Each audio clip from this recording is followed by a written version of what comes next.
The macabre history of the Wintons. All 9 kids disappeared after a visit from government agents nestled in the rolling farmland of rural Nebraska. The town of Cedar Falls had always been the kind of place where everyone knew everyone else's business, or so they thought. Population 847, according to the faded sign at the town limits, though locals joked that number included Mrs. Henderson's 3 cats and old Pete's collection of vintage tractors. It was a community where front doors remained unlocked, children rode bicycles until dark without supervision, and the most exciting event of the year was the annual corn festival each September. At the edge of town, where the paved road gave way to gravel and the nearest neighbor was a quarter-mile away, stood the Winton homestead. The 2-story farmhouse, painted white with green shutters, sat on 43 acres of prime agricultural land that had been in the family for 3 generations. To passing travelers, it appeared to be just another prosperous farm in America's heartland, corn and soybean fields stretching toward the horizon, a red barn housing livestock, and the comfortable home of a large, traditional family. David and Martha Winton had built what many considered an enviable life. Married for 18 years, they had been blessed with 9 children ranging in age from 4 to 17. Michael, Sarah, Joshua, Rebecca, Daniel, Hannah, Caleb, Ruth, and little Samuel. The Winton children were well known throughout Cedar Falls for their exceptional behavior, academic achievements, and close-knit family bonds that seemed increasingly rare in modern America. David worked his inherited land with a dedication that impressed even the most seasoned farmers in the area. His corn yields consistently ranked among the county's highest, and his innovative crop rotation methods had drawn the attention of agricultural extension agents from the state university. Martha homeschooled all 9 children, creating an educational program so comprehensive that several had tested years ahead of their age groups when evaluated by state education officials. The family attended Cedar Falls Methodist Church every Sunday, filling an entire pew with their orderly procession of well-dressed children. Pastor Williams often remarked that the Wintons represented the ideal Christian family devoted to God, committed to each other, and contributing positively to their community. The children sang in the church choir, participated in youth programs, and volunteered for community service projects with enthusiasm that impressed adults throughout the town. What made the Wintons particularly noteworthy, however, was their approach to modern technology and outside influences. In an era when television, video games, and popular culture dominated most American households, the Wintons maintained what David called selective engagement with the contemporary world. They owned no television, used computers only for educational purposes, and rarely traveled beyond the Tri-County area. Their children read voraciously, played musical instruments, and demonstrated knowledge of subjects that amazed visiting relatives and family friends. This lifestyle choice had earned the family both admiration and mild curiosity among their neighbors. Some praised David and Martha for protecting their children from negative societal influences and focusing on traditional values. Others wondered if such isolation might be excessive, though none could argue with the results. The Winton children were polite, intelligent, articulate, and appeared genuinely happy in their sheltered environment. The first signs of unusual interest in the Winton family came in the summer of 2008, though these initial contacts seemed routine and benign. A representative from the Department of Agriculture visited to discuss David's innovative farming techniques and their potential for broader application. The meeting, held in the family's living room over Martha's homemade apple pie, focused on crop yields, soil management, and sustainable farming practices. 2 weeks later, an education specialist from the State Department of Education arrived, unannounced, to evaluate the Wintons' homeschooling program. The visit, officially described as a routine compliance check, stretched over 3 days and included extensive testing of all 9 children. The specialist, Dr. Patricia Marsh, expressed amazement at the children's academic achievements and requested permission to document their educational methods for potential statewide implementation. In late August, a social worker from the Department of Children and Family Services conducted what she described as a standard welfare check, prompted by an anonymous report of possible educational neglect. The investigation quickly concluded with glowing praise for the family's child-rearing practices and educational approach. The social worker's report, later obtained through Freedom of Information Act requests, described the Winton household as exemplary in every respect and noted the children's exceptional emotional stability and intellectual development. These visits, while individually unremarkable, established a pattern that would become significant only in retrospect. Each official who interacted with the family filed reports that emphasized the children's unusual capabilities and the family's unique lifestyle choices. The cumulative effect was the creation of an extensive government file on a family that had never sought attention or assistance from any federal agency. David and Martha initially welcomed these interactions as validation of their parenting choices and educational philosophy. They cooperated fully with all requests for information and documentation, believing that transparency would demonstrate their commitment to raising healthy, productive citizens. The children, accustomed to excelling in any evaluation or test, performed admirably during each assessment and seemed to enjoy the opportunity to showcase their knowledge and abilities.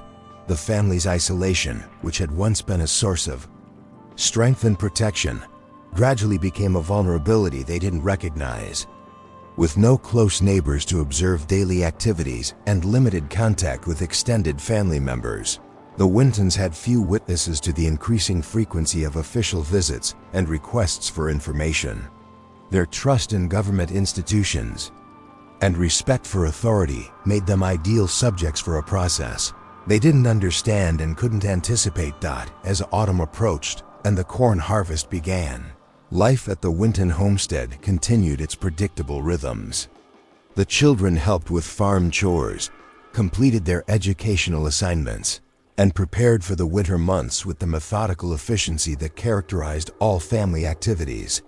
None of them could have imagined that their peaceful existence was being carefully studied and documented by individuals whose interests extended far beyond agricultural innovation or educational excellence.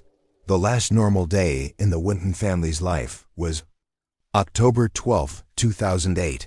David spent the morning harvesting corn with his eldest son Michael, while Martha supervised the younger children's lessons in mathematics and science. Sarah practiced piano in the afternoon, her music drifting across the fields as Rebecca and Hannah helped prepare dinner. Daniel and Caleb repaired a section of fence that had been damaged by livestock, and little Samuel played with wooden blocks that his grandfather had carved decades earlier. That evening, as the family gathered for their customary dinnertime prayer and discussion of the day's activities, none of them noticed the dark sedan that had been parked on the distant county road for nearly 2 hours, its occupants watching the farmhouse through high-powered binoculars and recording their observations in detailed logs that would later disappear into classified government archives. The perfect family in their imperfect world was about to discover that sometimes being exceptional can be the most dangerous thing of all. The black government vehicles arrived at the Winton homestead at precisely 8:47 p.m. on October 13, 2008. According to the testimony of Earl Patterson, a neighboring farmer who witnessed the convoy from his own property a half-mile away. Patterson, who was checking on his livestock before the evening frost, counted 4 identical sedans and 2 larger vehicles that appeared to be specialized transport units. The procession moved without headlights along the gravel road, guided only by the pale October moonlight and what appeared to be night vision equipment. Earl Patterson's account, given years later to investigative journalists, provided the only independent witness testimony of what transpired that night. He described watching through binoculars as approximately 12 individuals in dark Clothing emerged from the vehicles and approached the Winton farmhouse with military precision. The team surrounded the building before anyone knocked on the front door, positioning themselves at strategic points around the property with coordination that suggested extensive advance planning. When David Winton answered the door, he was confronted by Agent Harrison Matthews of what the visitors claimed was a joint task force representing the Departments of Education, Agriculture, and Health and Human Services. Matthews, a tall man in his 40s with the bearing of a career government official, presented credentials and legal documents that authorized an immediate and comprehensive evaluation of the Winton family for what he described as matters of national security and public welfare. The official explanation provided to David and Martha was that their children had been identified as potential participants in an experimental educational program designed to develop America's next generation of scientific and intellectual leaders. The program, according to Agent Matthews, was a classified initiative that required immediate relocation of qualified families to specialized facilities where advanced educational opportunities could be provided under controlled conditions. Martha Winton's response, according to intercepted phone records discovered years later, was to immediately call her sister in Kansas. The brief conversation, recorded by listening devices that had apparently been installed in the house during previous visits, captured Martha's confusion and growing fear as she attempted to understand what was happening to her family. The call was terminated after less than 2 minutes, allegedly due to technical difficulties with the phone system. The removal of the Winton children occurred with swift efficiency that suggested extensive preparation and planning. Each child was individually escorted to the waiting vehicles by pairs of agents who showed no identification beyond their association with Agent Matthews. The children's belongings were not collected, nor were they given time to gather personal items or say goodbye to family pets. The entire process, from the initial knock on the door to the departure of the convoy, took less than 90 minutes. David and Martha were informed that they would be permitted to follow their children to the evaluation facility after completing extensive background checks and security clearances. They were given a phone number to call for updates and told that the separation would be temporary, a matter of weeks at most.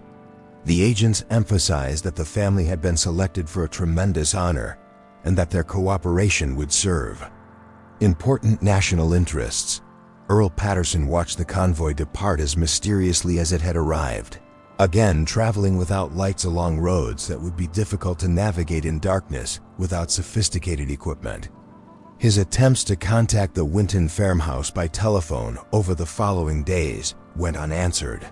When he finally drove to the property 3 days later, he found the house empty, doors unlocked, and evidence of a hasty departure that included meals left partially prepared in the kitchen and livestock unfed in the barn. The official response to inquiries about the Winton family's whereabouts was consistent but vague. Local law enforcement agencies claimed no knowledge of any federal operation in their jurisdiction. State officials referred questions to federal authorities, who cited national security concerns and ongoing investigations that prevented disclosure of information. The various departments allegedly involved in the task force denied any knowledge of Agent Harrison Matthews or any educational program matching the description provided to the Wintons. Attempts by concerned citizens to locate the family through traditional channels proved futile. The phone number provided by Agent Matthews was disconnected within a week of the family's disappearance. Freedom of Information Act requests filed by Martha's sister yielded only heavily redacted documents that confirmed government interest in the Winton family but provided no information about their current location or status. The Winton farmhouse remained empty for months while legal battles raged over the property's ownership and the family's disappearance. David's brother hired private investigators who discovered that the various official visits during the summer of 2008 had been conducted by individuals whose credentials could not be verified through normal government channels.